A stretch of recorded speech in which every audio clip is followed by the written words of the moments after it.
సునీల్ మాధవ్ గారికి సామాజిక ఉద్యమ వందనాలు. అదేవిధంగా వివిధ జిల్లాల నుంచి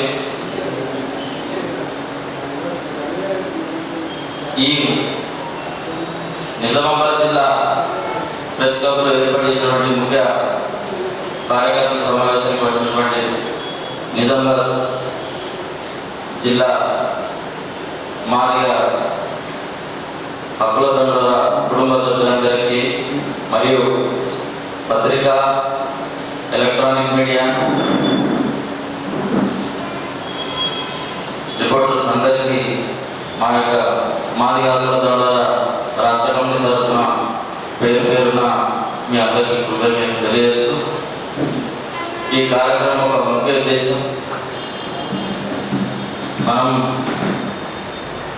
ఎంతోమంది త్యాగాలతోటి పోరాటాల ద్వారా సాధించుకున్నటువంటి న్యాయ చట్టాలు ఏవైతే ఎస్సీ ఎస్టీ అట్రాసిటీ చట్టాలు ఉన్నాయో వాటిని అవసరమైన చోట్ల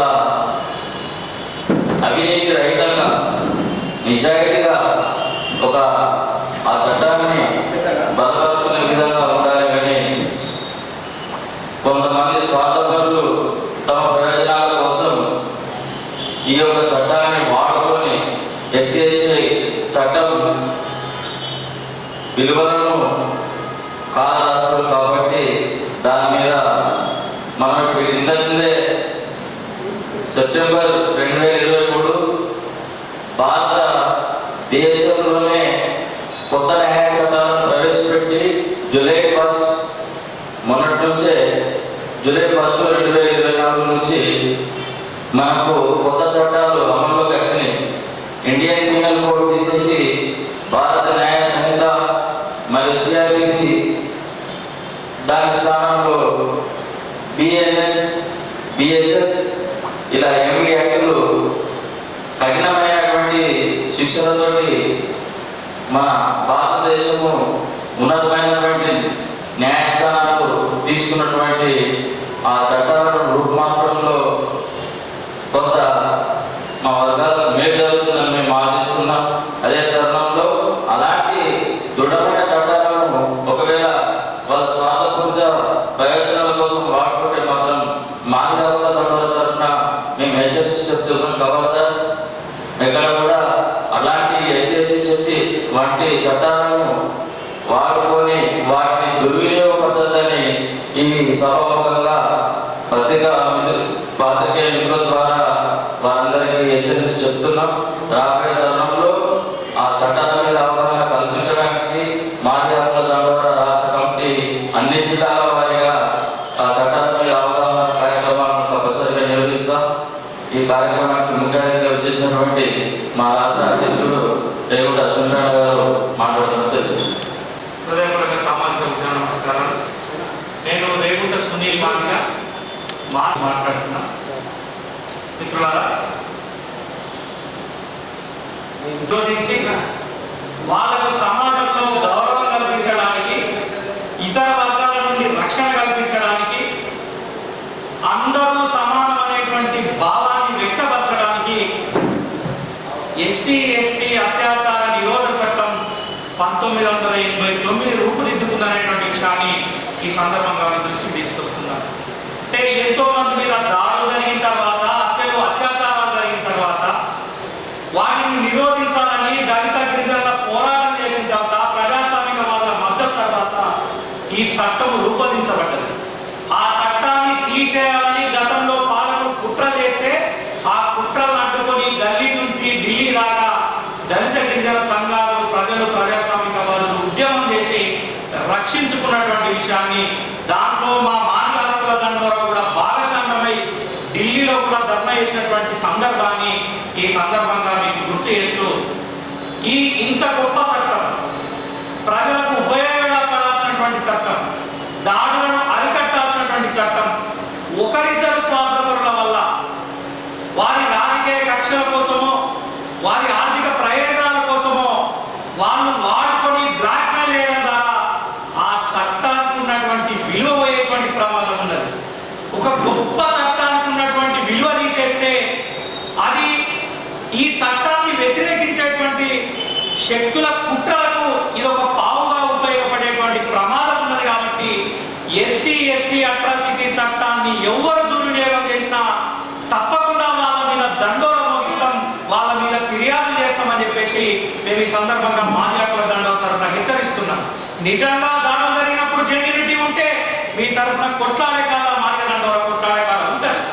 కానీ రాజకీయ కక్షల కోసం ఈ చట్టాన్ని వాడినా, బ్లాక్ మెయిలింగ్ కోసం ఈ చట్టాన్ని వాడినా, కొట్లాడి తెచ్చుకున్నటువంటి చట్టం కాబట్టి ఆ చట్టానికి ఉన్న విలువ ఎవరు తీసేసినా వాళ్ళ మీద పోలీసు వారికి ఫిర్యాదు చేస్తాం, తప్పకుండా వాళ్ళ మీద దండోర భోగిస్తామని చెప్పేసి మేము ఈ సందర్భంగా మాజీ హక్కుల హెచ్చరిస్తూనే ఈ విషయంలో కూడా నిజామాబాద్కు సంబంధించినటువంటి ఒక అంశం మాజీ హక్కుల దండోర నోటీస్కి వచ్చింది. అది పోలీస్ శాఖ వారి ఎంక్వైరీలో ఉన్నది కాబట్టి పేర్లు కానీ కేసు వివరాలు కానీ మేము ఇప్పుడు వెల్లడించలేము. కానీ తప్పకుండా మేము కమిషనర్ గారిని కలిసి ఎస్సీ ఎస్టీ అట్రాసిటీ చట్టం నిజంగా దాడులు జరిగినప్పుడు తప్పకుండా దోషులను శిక్షించే విధంగా, త్వరితగతిన విచారణ జరిగే విధంగా మీరు తప్పకుండా చర్యలు తీసుకోండి. కానీ ఎవరైనా దుర్వినియోగం చేస్తే తప్పకుండా వాళ్ళకు ఒక హెచ్చరిక లాగా మీరు పనిచేయాలని చెప్పేసి మేము ఒక అప్పీల్ వినతి పత్రం ఇవ్వడానికి కూడా మాజీ హక్కుల ద్వారా సిద్ధమైంది. ఆ కార్యక్రమం చేస్తామని చెప్పి ఈ సందర్భంగా తెలియజేస్తూ ఈ చట్టాన్ని రక్షించుకోవడానికి ఇప్పటికే పెండింగ్ లో ఉన్నటువంటి ఎస్సీ ఎస్టీ కేసులను త్వరితగతిగా పరిష్కరించమని చెప్పడానికి, దీన్ని దుర్వినియోగం కాకుండా సమాజంలో ఒక చైతన్యం తేవడానికి మాజీ హక్కుల దండోర త్వరలోనే ఒక సెమినార్ కండక్ట్ చేసి దానికి న్యాయ నిపుణులను ఆహ్వానించి ఎక్కడైతే ఎస్సీల మీద ఎస్టీల మీద దాడులు దౌర్జన్యాలు జరుగుతాయో వాళ్ళకు అండగా నిలబడి కొట్లాడతాం. ఎక్కడైతే చట్టాన్ని దుర్వినియోగం చేస్తారో ఇది తప్పు అని బరాబరి వాళ్ళకు తెలియజేసేటువంటి ప్రయత్నం చేస్తామని చెప్పి ఈ సందర్భంగా తెలియజేస్తూ ఈ క్రమంలోనే భాగంగా ఈ నెల 15వ తేదీన వరంగల్లో మాజీ హక్కుల దండోర రాష్ట్ర కోర్ కమిటీ సమావేశాన్ని ఏర్పాటు చేస్తున్నాం. కోర్ కమిటీ సమావేశంలో 3 నిర్ణయాలు తీసుకోబోతున్నాం.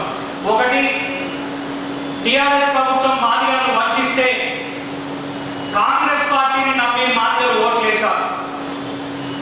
ఓట్లేసిన మాదిగలను రక్షించుకోవాల్సినటువంటి బాధ్యత కాంగ్రెస్ ప్రభుత్వం మీద ఉన్నది. ఇప్పటికే మాదిగ కార్పొరేషన్ అనౌన్స్ చేశారు, దానికి వెంటనే చైర్మన్ నియమించాలని చెప్పేసి మేము మాదిగ హక్కుల దండోర తరఫున డిమాండ్ చేస్తున్నాం. దాంతోపాటు మాకు విద్యా ఉద్యోగ సంక్షేమ రాజకీయ రంగాల్లో మా వాటా కావాలని కొట్లాడుతున్నాం. దాంట్లో ప్రధానంగా రేవంత్ రెడ్డి గారు ఆగస్టు తర్వాత ఇవ్వబోయేటువంటి అంబేద్కర్ అభయస్థం పథకం ఏదైతున్నదో దాంట్లో 170% మాదిగ జాతి జనాభా నిష్పత్తి ప్రకారం రావాలి. అదేవిధంగా రాష్ట్ర వ్యాప్తంగా ఉన్నటువంటి లెదర్ పార్కులు ఓపెన్ కావాలి.